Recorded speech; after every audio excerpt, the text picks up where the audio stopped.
Tact and diplomacy are essential skills in the workplace, as they're used to aid effective communication when people need to be persuasive or assertive, often deployed when giving feedback, delivering bad news, and during negotiations.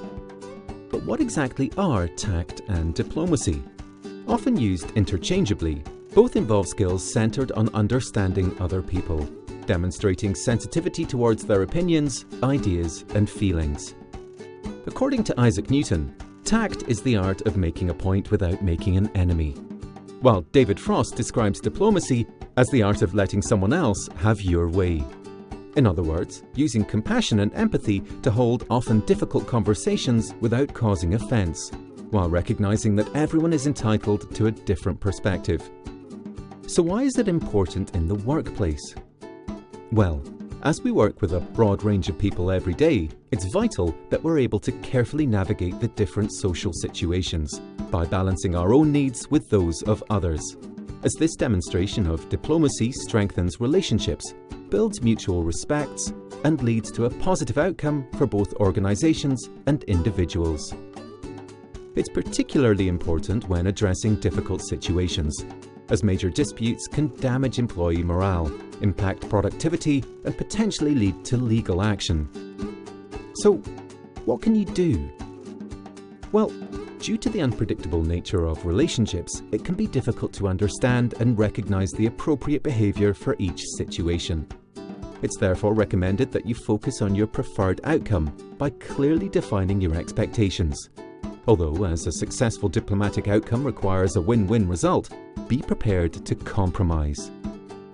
Pick your moment carefully, ideally when all parties are calm and ready to talk, as studies revealed that the simple act of selecting an appropriate time and setting can boost the chances of a positive outcome by 40%. For example, a formal office creates the impression of power, while a coffee shop delivers a more comfortable and friendly atmosphere. Regardless of the intended outcome, time, or setting, the key to diplomacy and tact are facts, as honestly sharing the truth increases trust. Although out of respect for the other person's feelings, it's recommended that you avoid brutal honesty by repacking the truth to make it more agreeable. But how do you become diplomatic? Start by maintaining your objectivity as you assertively express your opinions and respect those of others, keeping an open mind while working to resolve the situation, actively listening to what others have to say by carefully observing non-verbal signals and asking questions to clarify your understanding.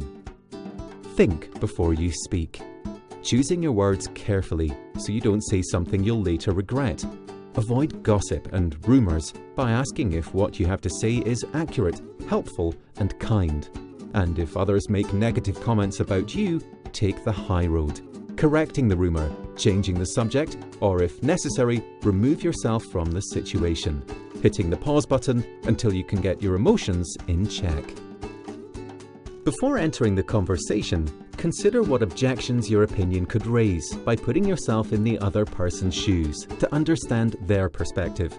Respectfully hear all sides of the story, and if you disagree with someone, express your point in a professional manner without dismissing their opinion or questioning their competence. Be prepared to reconsider your own position, or if that's not possible, identify areas where everyone's goals overlap in order to reach a compromise and to help avoid any misunderstandings. End the conversation by ensuring all parties are on the same page. Finally, recognize that people from different backgrounds are likely to have different perspectives.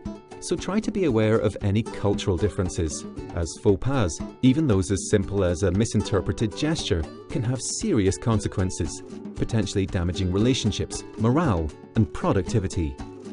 In summary, to effectively demonstrate tact and diplomacy in the workplace, individuals need to develop their emotional intelligence by recognizing and respecting the opinions, ideas, and feelings of others, carefully considering how they'll communicate, and being prepared to compromise in order to achieve a positive win-win outcome.